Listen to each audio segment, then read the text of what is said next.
சாண்டில்யனின் கடல்புறா பாகம் 2 அத்தியாயம் 49. மர்மத்தின் சிகரம்.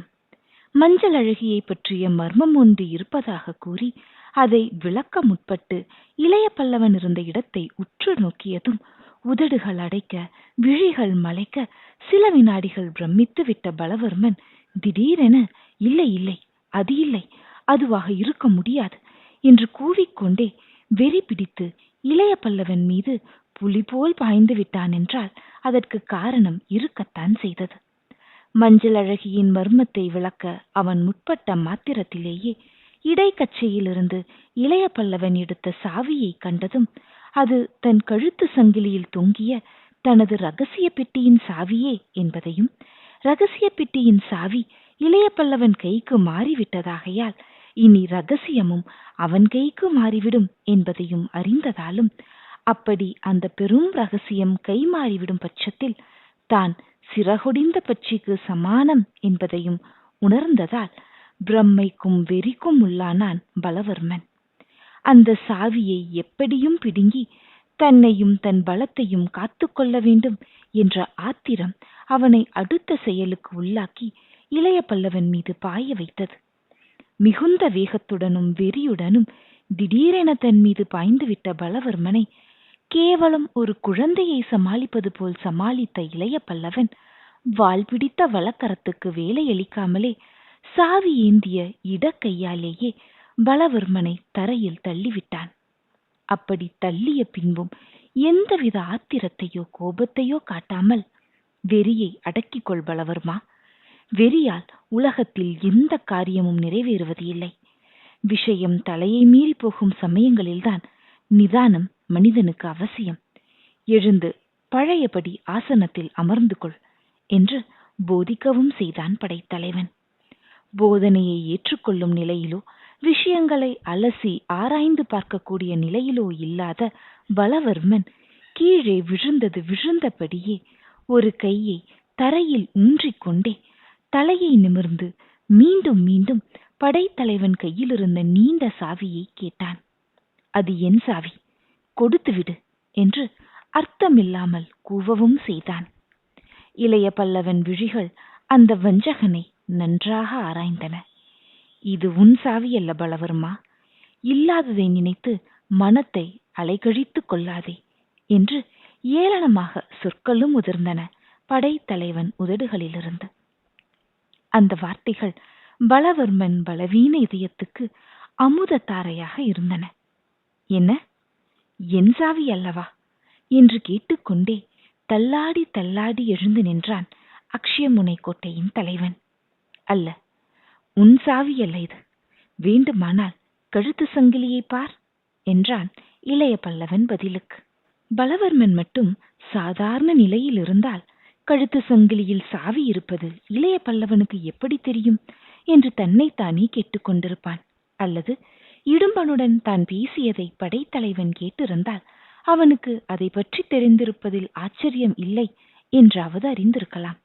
ஆனால் இரண்டையும் சிந்தித்து பார்க்க திறனற்ற பலவர்மன் இளைய பல்லவன் பதிலை கேட்டதும் தனது கழுத்து சங்கிலியை அங்கியிலிருந்து இழுத்து அதில் தொங்கிய சாவியை கண்டதும் ஓரளவு சமாதானமே அடைந்தான். அந்த சமாதானத்தின் விளைவாக மெல்ல நடந்து பின்னடைந்து ஆசனத்தில் பொத்தென்று விழவும் செய்தான். ஆனால் அடுத்த வினாடி அவன் சமாதானத்தையும் குலைக்கும் சொற்கள் இளைய பல்லவன் இதழ்களிலிருந்து உதிர்ந்தன. இது உன் சாவி அல்ல பலவர்மா, ஆனால் அதை பற்றி நீ சமாதானம் அடைய எந்த காரணமும் இல்லை. நன்றாக உற்றுப்பார் என்று கூறி தனது இடது கையில் இருந்த திறவுகோலை இருமுறை உருட்டி காட்டினான் இளைய பல்லவன். என்ன என்ன என்று மீண்டும் பிரம்மை பிடித்து கேட்டான் பலவர்மன். இது உன் சாவி அல்ல, ஆனால் அதன் இரட்டை என்றான் இளைய பல்லவன். இரட்டையா? பலவர்மன் கேள்வியில் பிரமிப்பும் கலவரமும் துணித்தன.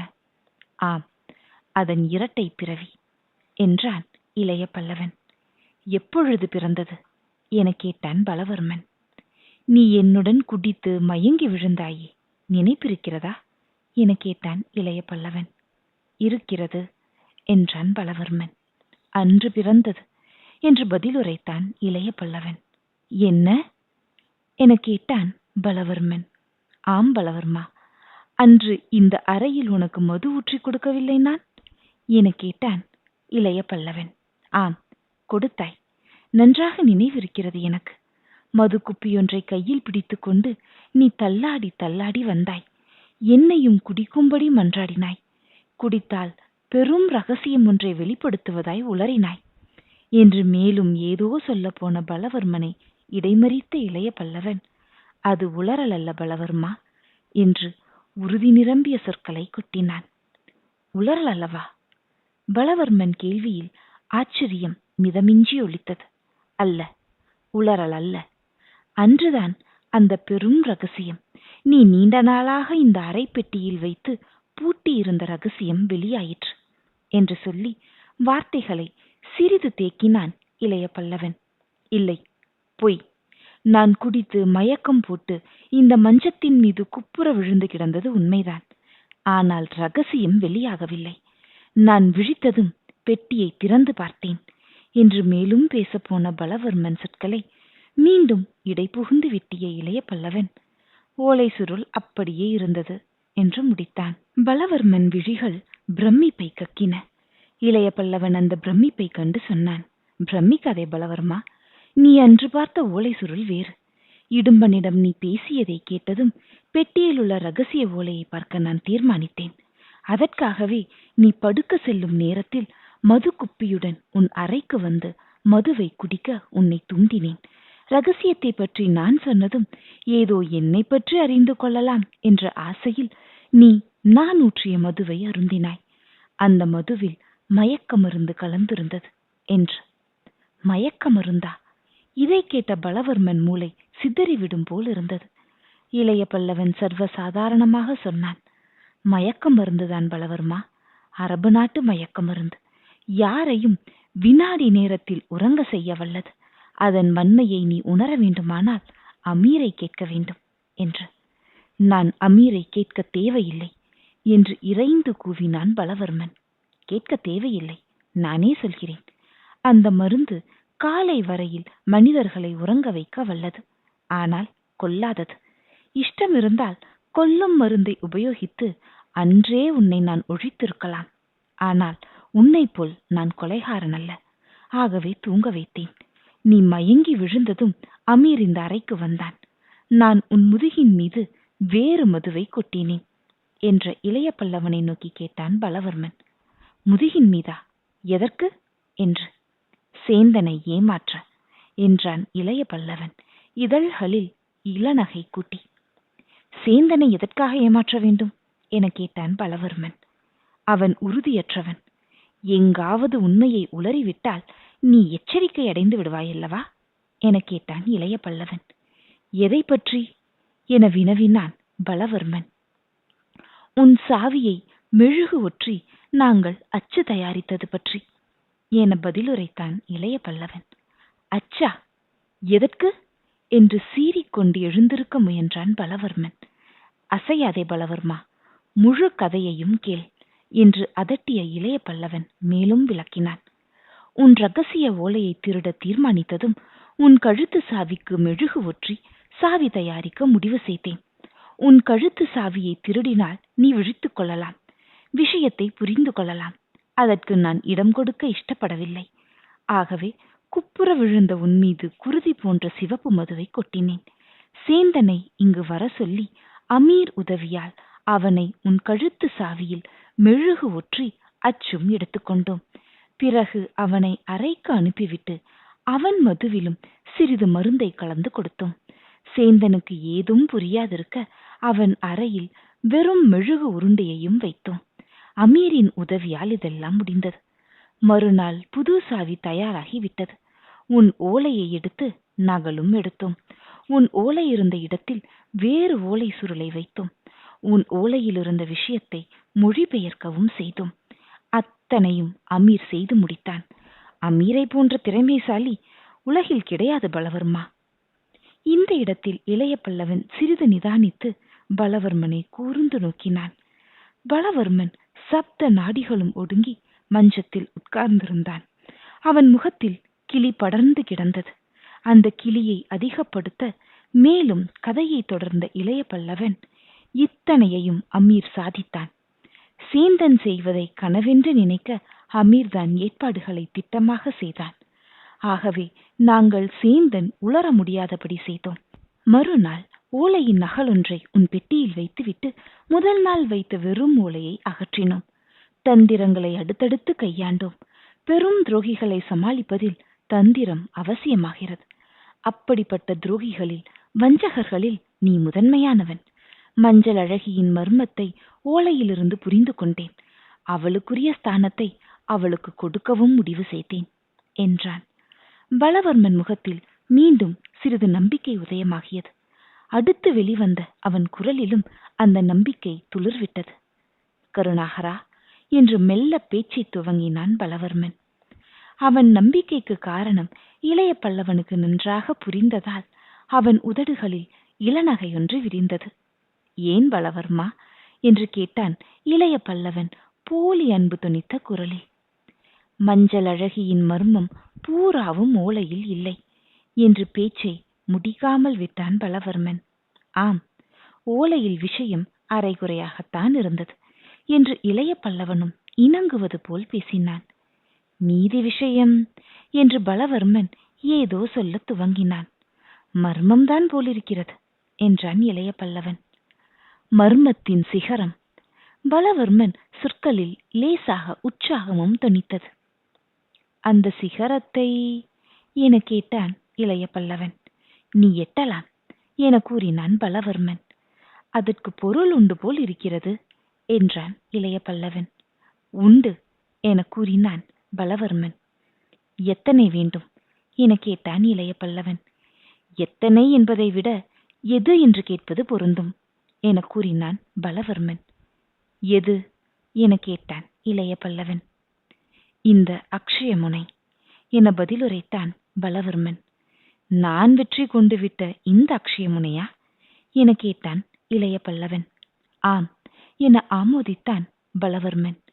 இதை என்ன செய்ய வேண்டும் என கேட்டான் இளைய பல்லவன். என்னிடம் பழையபடி ஒப்படைத்து விட வேண்டும் என கூறினான் பலவர்மன்.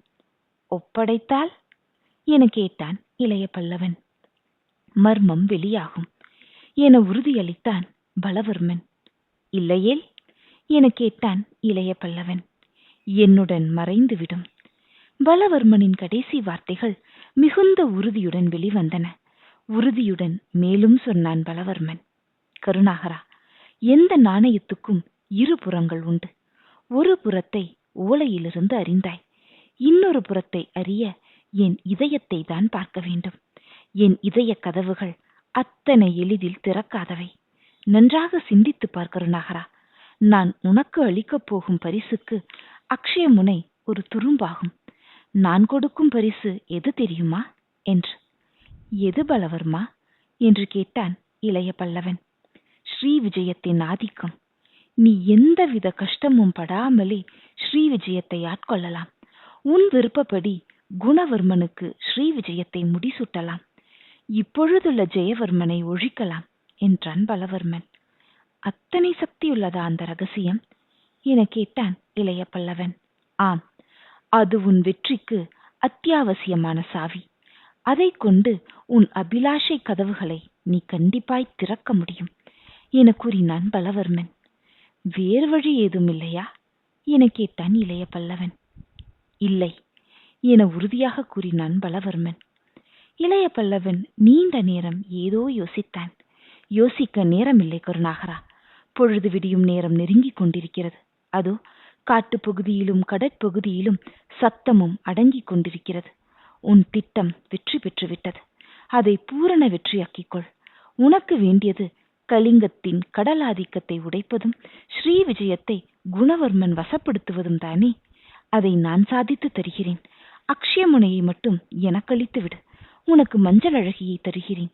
பூரண ரகசியத்தின் சாவியையும் தருகிறேன். மர்மத்தின் சிகரத்தை தருகிறேன் என்றான் பலவர்மன். இளைய பல்லவன் சில வினாடிகள் மௌனம் சாதித்தான். விடியும் நேரம் நெருங்குவதற்கான பட்சி ஜாலங்களின் சப்தங்கள் வெளியில் தொனித்தன. அத்துடன் யாரோ சிலர் தட தடவென்று வெளியே நடந்து வரும் காலடி சத்தங்களும் கேட்டன. அந்த காலடி சத்தங்கள் கேட்டதும் இளைய பல்லவன் பெரிதாக நகைத்தான். அந்த நகைப்பினூடே, முடியாது, அக்ஷய முனையை உனக்கு நான் அளிக்க முடியாது என்றான். ஏன் முடியாது என்று சீறினான் பலவர்மன். அதற்கு உடையவர்கள் வந்து விட்டார்கள் என்று கூறிய இளைய பல்லவன் தாழிட்ட கதவை திடீரென்று திறந்து சற்று விலகி நின்றான். திறந்த வாயிலின் வழியாக முதலில் மஞ்சள் அழகி நுழைந்தாள். அதை கண்டு அடியோடு நிலை குலைந்து போன பலவர்மன் அவளுக்கு பின்னால் வந்து வாயிற்படியை அடைத்து கொண்டு நின்றவனை கண்டதும் பெரும் திகைப்பு, அச்சம் இரண்டும் சித்தத்தை கவ்வ மிரள மிரள விழித்தான். மர்மத்தின் சிகரமும் இளைய பல்லவன் கைகளில் சிக்கிவிட்டதை அறிந்த பலவர்மன், இவர்கள், அவன், இல்லை இல்லை அவர் என்று பிரம்மை பிடித்து அலங்கோலத்துடன் உளரவும் செய்தான். உளறிய வாயும் திடீரென அடைத்து நிலைத்தது. விழிகள் மிதமிஞ்சிய அச்சத்தை கக்கிக் கொண்டே வாயிற்படியில் நின்ற உருவத்தை நோக்கிக் கொண்டே இருந்தன. அக்ஷயமுனையின் சொந்தக்காரர்கள் வந்து விட்டார்கள் என்று இளைய பல்லவன் கூறியது எங்கோ தொலைவிலிருந்து கேட்பது போல் இருந்தது பலவர்மன் காதுகளுக்கு. வாயிற்படியை அடைத்து நின்றவரை பார்த்த விழிகளில் பயத்தால் பஞ்சடையவும் முற்பட்டன. அந்த அறையே மேலும் கீழுமாய் சுழல்வது போலிருந்தது அக்ஷயமுனை கோட்டை தலைவனுக்கு.